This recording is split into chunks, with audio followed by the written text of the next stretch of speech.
How's it going, everyone? This is the George here, and today I'm gonna be reviewing the next film in the Indiana Jones franchise, Indiana Jones and the Temple of Doom. This is the 1984 Indiana Jones film, once again directed by Steven Spielberg and once again stars Harrison Ford. Although this movie is actually a prequel to Indiana Jones and Raiders of the Lost Ark. This film takes place in 1935, where Raiders took place in 1936.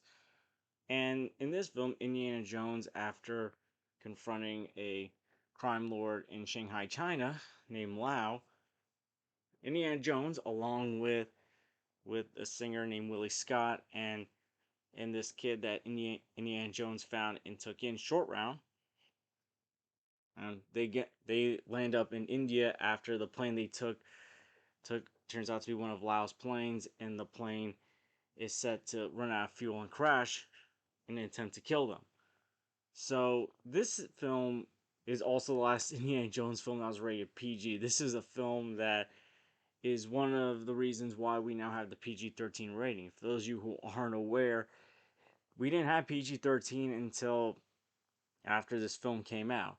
It was PG, then rated R, which I guess like for some old movies, it was easy to get away with having PG movies in certain places where only PG movies were allowed.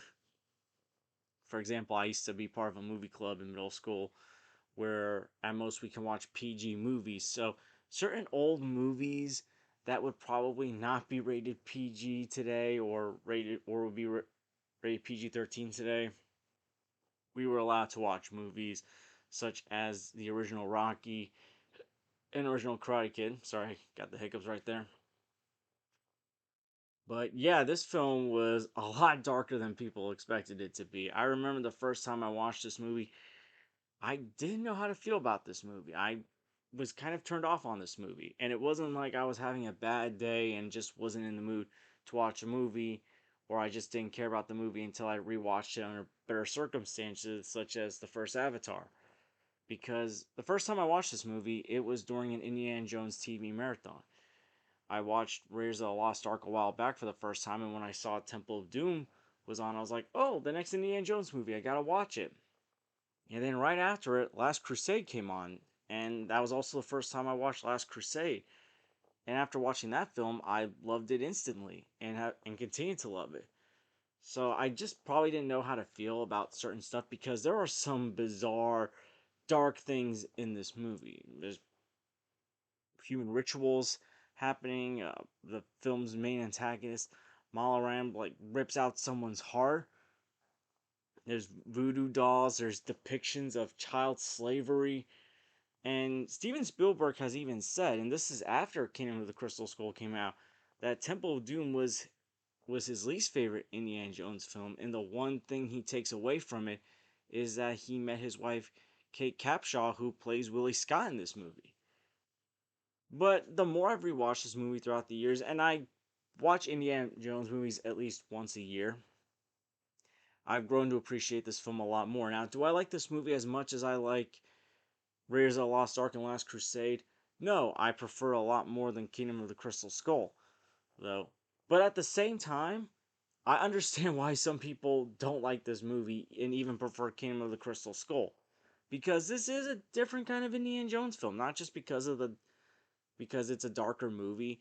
It has the most fantasy elements out of the Indiana Jones movies because usually Indiana Jones movies kind of wait until the end of the film to have the fantasy aspect. Raiders of the Lost Ark when they opened the Ark and things were happening to the Nazi soldiers. The things with the Holy Grail in the Last Crusade, and then of course the stuff that happened at the end of Kingdom of the Crystal Skull, and we'll get more into that when we get into those films. Right away, it feels like once we get to the halfway point of the film, that's when the more fantasy aspects are happening a lot more, and they happen a lot in this film. But regardless, I do enjoy this movie a lot. And also another thing before I forget to mention is that this is the first time we don't one I think the only film we don't see Indiana Jones right away in his college class. Usually Indiana Jones movies have it where after the beginning scene, in this case it's the stuff that's happening in Shanghai, it cuts to Indiana Jones in his college class teaching, and we see Marcus Brody or something coming into the class at the end. The class ends, and Brody and Indiana Jones has a conversation where he talks about the artifact he either didn't get or was able to get, and then he learns about the next MacGuffin of the film and goes on a quest to get it. Right away after the stuff in Shanghai, there's the plane crash sequence where Indiana Jones, Willie, and Short Round are on this raft and they jump out on the raft and are sliding down. Which, by the way, is bizarre. And I would say it's not a terrible scene. It just. I feel like they would have at least gotten hurt from that. They didn't even get injured. Like, yeah, most people would die in that circumstance. But in a film that does also highlight injuries in this film, because Indiana Jones, like later on in the film, is getting hurt a lot. He's being possessed by voodoo dolls. He gets burned. Birdie gets whipped. But you can tell he's in pain. Like Harrison Ford captures the pain of Indiana Jones very well. I would think at least like the raft falling out, the inflatable raft, would have caused at least more injuries in real life. I don't know. It just felt so unrealistic. Before we continue on to the film, I will say Harrison Ford was excellent in this film as always. He was really jacked up for this film. Uh, Ke Huy Quan as Short Round. I love this character. The banter and chemistry he has with Harrison Ford's Indiana Jones is incredible. These two get along in real life, and Ke Huy Quan thinks very highly of Harrison Ford, and Harrison Ford in return thinks highly of Ke. But yes, the respect and loyalty that Short Round has to Indiana Jones, I love it. He's always like, "You call him Dr. Jones." Jones, I love stuff like that and how much these two care for each other. Willie Scott, Kate Capshaw's Willie Scott. Nothing against Kate Capshaw. The character of Willie Scott is probably one of the most annoying characters in the Indiana Jones movies. Like she's just running around, flailing her arms, screaming, whining and nagging at times. There's this one scene where Indiana Jones and Short Round they're camping as they're heading to the Pankot Palace, and they're playing a card game, and it's kind of hard to hear the banter, her back and forth, the fun banter between these two because Willie's just running around screaming at every animal or scary thing she sees. And it's at that point where it gets annoying. At first it comes across as funny at how freaked out she is at some of the things that are happening. But at this point in the film, it just gets to be annoying. Honestly, I probably would have preferred if this film was just an adventure with Indiana Jones and Short Round. But anyways, they stumble upon this Indian village where they find out that the children have been taken, as well as the stone that's very sacred to them. So they go to the Pankon Palace. They learn more about the Thuggee cult, and we have this dinner exposition scene where Indiana Jones is talking to other people, and we see Willie and Short Round getting disgusted by some of the food choices that are being presented to them, from snakes to bugs to soup with eyeballs in it and monkey brains. It reminded me of a more hilarious exposition scene, but yeah, no, it was funny. Although I understand like it makes some people feel uncomfortable because it's just bizarre and out of nowhere, and for some people they might deem it offensive. But later on in the film we do stumble upon our booby traps and creepy insects. Like this film does still capture the feeling of Raiders of the Lost Ark. There's still the action. There's still that one scene where they're flying in the plane, and during the transition, you see the map showing where they're going. Indiana Jones is still scared of snakes at one point in the film. You have the exposition scene that finds ways to keep you intrigued and isn't boring and drawn out. You have the booby traps. You have the creepy crawlies, these that aren't snakes, but are actually more frightening than the tarantulas at the beginning of Raiders of the Lost Ark.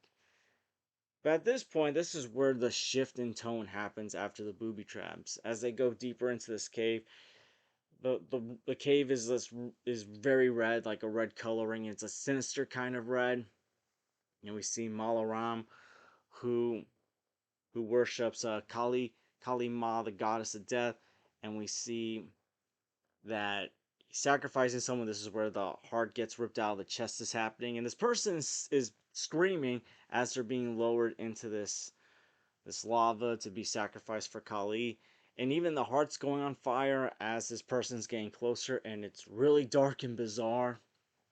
And we find out that the missing children have been turned into slaves to look for the two remaining stones, as there are five of these stones. And I will say that it's not that this is a bad MacGuffin, it just doesn't feel like the stakes are as high as the stakes with the Ark of the Covenant and the Holy Grail. It felt like there was more of a feeling of a battle between good versus evil mentality. It's like here it's they're trying to do the same thing, but it feels like the stakes are more so limited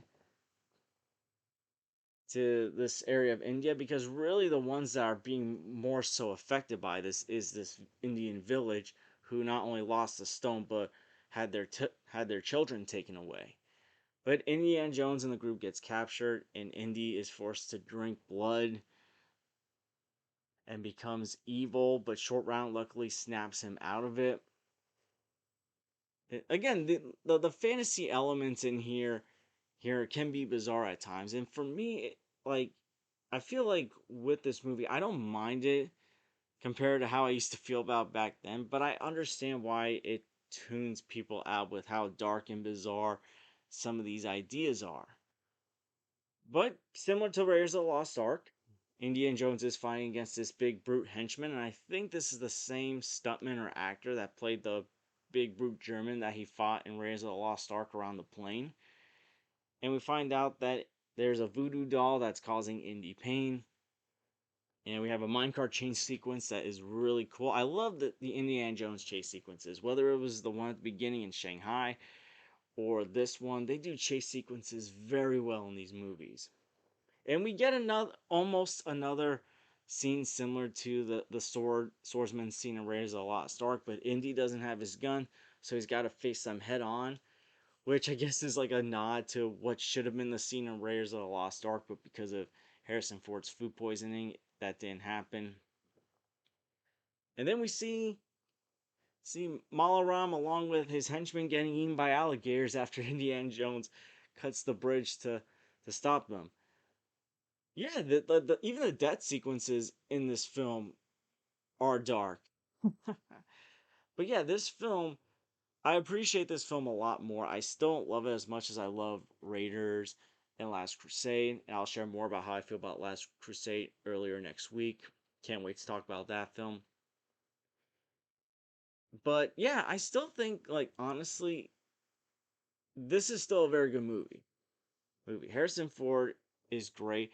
The villain Malaram at times can come across as a bit cartoonish and over the top. But honestly, the things that this guy does, how he does them, is downright evil. And you don't feel any sympathy for this guy. Um, the humor does work when it happens, and I like how it feels like there's two halves of this movie. You got the first half where the stuff in Shanghai happens, they get to the village and the journey to Pankot Palace, and then the stuff that's happening in the palace, what's happening down in the mines, discovering more about the Thuggee cult and all that. So it feels like there's a tale of two. So it feels like there's like two halves to this movie, and I enjoyed both. The character Willie Scott, like I said, she is annoying, and honestly, I think the film could have been better off without her. But Steven Spielberg did say the one benefit of this movie was he got to meet Kate Capshaw, and he's still married to her today. So good for him. Short Round was an excellent character, and I don't mind the change in formula. I actually thought it was pretty unique that they tried doing something different with this film, because you gotta take risks with your movies. You gotta experiment, especially because this is the second film in the franchise. You want to experiment, try new stuff, see what works, and ultimately, some of the things in this film did work for some people, didn't work for other people, because Last Crusade does kind of go back to the more traditional formula of Indiana Jones. But also, it's nice to see that Indiana Jones is fighting against other people.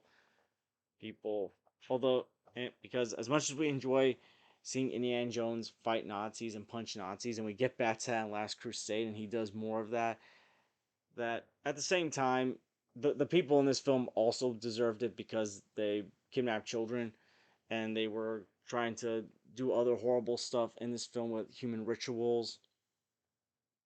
But overall, I'm gonna give Indiana Jones and the Temple of Doom a B plus. I highly recommend you give this a second viewing and check it out. But it's not as good as Raiders of the Lost Ark and The Last Crusade. I can't wait to talk about Last Crusade. But what are your thoughts on Indiana Jones and the Temple of Doom? Did you love it? Did you hate it? And do you think this movie is underrated or do you think it's become overrated? Let me know in the comments down below. And I want to thank you guys for watching. Please like and subscribe already if you haven't. Please share us with someone that loves Indiana Jones movies. And I hope to see you guys real soon. Take care, everyone.